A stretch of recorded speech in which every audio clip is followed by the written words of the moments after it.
Odonan boo'u naa dhukkubsattu ijoolleen xiyya guusan hin geenye naa dhukkubsattu amata 8 muggute gaafa baaburri deemurraa qabee amata 8 muggutee waan an qabu fixe malamaltummaan biiroo bordoddee keessaan bahin himi hana hidhani maaliif namni tokkichi lafa abbaa afurii qabatee hanga gaaratti Amerikaaf Suuditti hogguu taa'ee gurguratu tana biiroon harka keessaa qabdi moo hin qabdu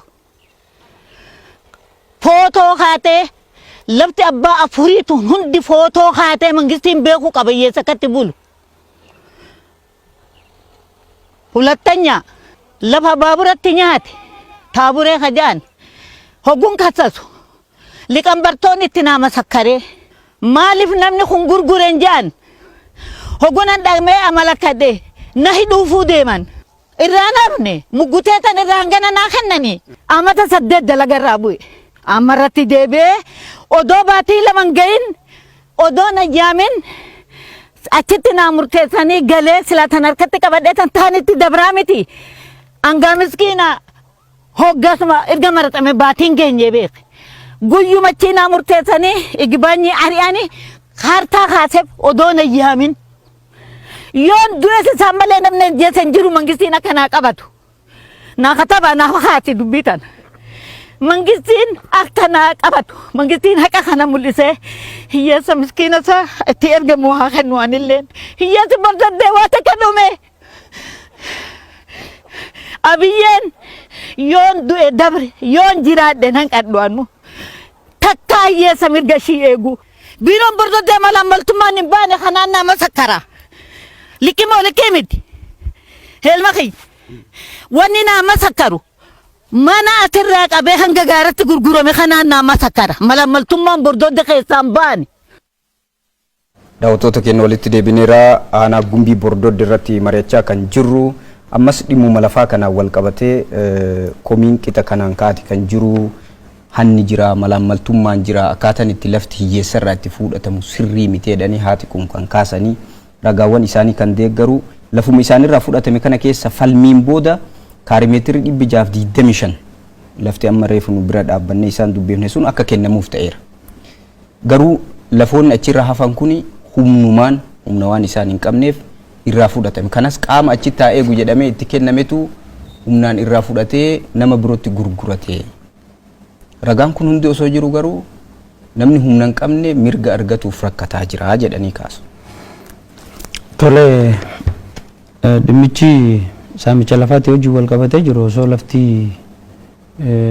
aanaa keenya seera hin qabatin rakkoo guddaa keessa turte garuu dhimmi amma ka'uuni seerarra ture seerris waanuma ishiin gaafatte murteessee fi ammas waanuma seeraan xumurame waan ta'e namni dhiibbaacha keessatti wanni beenya baaburaatti hojii wal qabatee kaasu waan olee bulee waan gartee nutillee ragaa qabatamaadhaan laaluu hin dandeenye waan ta'eef jecha dhimmoonni akkanaa kun baay'een jira osoo wal harkaa fuudhinsi magaalaa fi baadiyyaattis osoo hin gaggeeffamin dhimmoonni kun kan raawwatame kan immoo haadha teenya amma kaaftituni koomini ishii sirriidha waan mana murtiitti gaafatte san manni murtiitillee murteessee fi akka raawwachiisanitti ragaa isiinillee agarsiisa. Manni murtii murteesseef amma garuu lafa sanumarraayyuu dhaabbachuudhaaf akka rakkatan nus lafa isaanirra dhaabbachuudhaaf karaa seennuun dhabne haati kun mirgi isaanii qixa kanaan saamame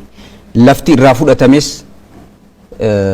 asiin qabdu jedhamee inumaahu hanga falmitee hagana deemtee haati kun deemtee hanga kana ka irraa hafe kennamuufitti garuu as lafa argatte kanarra dhaabbatuuf rakkataa jirti. Maltu ishee rakkisee yeroo ammaan tana raawwiratti rakkoonni jira kanis wanni jaamu hin jiru. Isinis waan hin jiru osoo hin ta'in qabatamaan nu irra dhaynee lafa san seenuuf irra kan itti haxirameera. Nama birootti irra jira hin seensisan. Lafa ishiidhaa osoo hin ta'in lafa moggaa jirurraan daandii dhabdammoo isin lafti ishiidhaa barkannamtee fi tarkaa qabdi. Hin jiru lafuma ishiituu seenuu dhufu.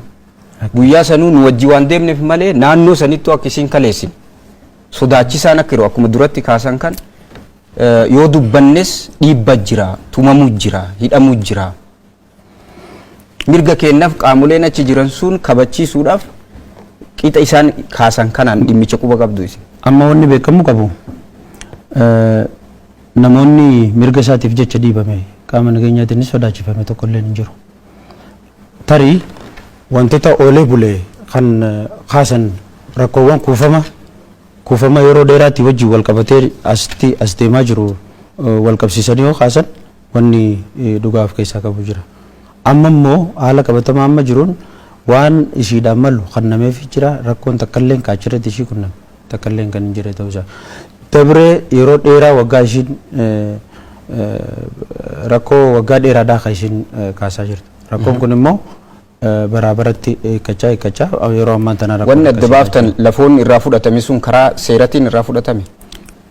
Lafoota irraa fudhatame nuti wanni ollaa dabar jarri lamaa walii matee ollaa daame. Eenyu tollaa. Taabureedhaa fi isheen. Isaan kun falmii mana murtiitiin addaan ba'an. Falmii mana murtiitiin kan gama isaatti murtaa'e isaaf kenname kan gama ishiidhaan murtaa'e isiif kenname. Wanni asirratti walitti wanni taa'ee takka illee hin jiru. Murtee mana murtiitis kanaafuu lafti ishiin achi qabdu kana qofa. Kan ishiin gaafattes kanuma. Kan ishiin gaafatte kanaa miti kan murtaa'eef kana malee. Wanni himata ishiidhaa haadhoodhaa ilaaluu dandeenya. Nuti dhimmi mana murtiitiin murtaa'e waan mana murtiitiin murtaa'e san raawwachiin meefichirraa kaanatti rakkoon achirratti isii kunnamus waan yeroo dheeraa keessa garuu walitti kuufamee gangalatee garana hanga ammaa kanatti ka'aa jiru wanni nutis beeknu jiru. Wanni garuu ragaa bitaa fi mirgaa ilaalee manni murtiidhaa murteessee ishee harkaan gahamee jira. Isii kanarratti wantoota sanirraa hafe isin akka rakkoo bulchiinsa gaariitti wanni qorattan yookaan wanni itti deemtan hin jiru. Maaliif achitti ka'aa kan jiru ragaadha naannoo sanitti lafti saamamee akka humnaan akka fudhatame lafti baay'een kan isaanii qofa osoo hin ta'in kaasan. Akka waliigalatti rakkoowwan saamicha lafaatti wajjin wal qabatee jiru harreefuu kaaseetiin hin jira. Aanaan sun aanaa gartee rakkoo nageenyaa keessa ture waan ta'eef jecha lafti wal harkaa fuudhinsa magaalaa fi baadiyyaa barana gaggeessineen jechaa jira. San keessatti namni lafa saamuun turee jira. Ammaan tana bara akka aanatti nuti koree dhaabneetii lafa seeraan ala fudhatame lafa hektaara barra 40 ol istookii mootummatti deebisaa jira. Kanaaf rakkoowwan ammaan tana humnaan lafa qabachuu kuni turee jira. Yeroo ammaan tana ammoo garuu daangaan bulchiinsa magaalaatii fi baadiyyaattis wal harkaa fuudhamee jira waan ta'eef jecha kaleessa bar wanni nuti amma asirratti ilaaluu qabnu. Aanaan gumbii bordoddee bar kaleessa kan namni keessaa godaanu malee kan keessa taa'ee mirga lafatiyyaa itti falmatu taa'aa hin turre. Arrammoo garuu hojii hojjetame kana malee namni waggaa 11 waggaa hojii falmataa ture kaleessi yoom. Amma hojii hojjetame kanaan bar haqa kana kan danda'ame. Namoonni kun mirga isaaniitiif waggaa 8 waggaa 10 waggaa 10 falmataa jiru.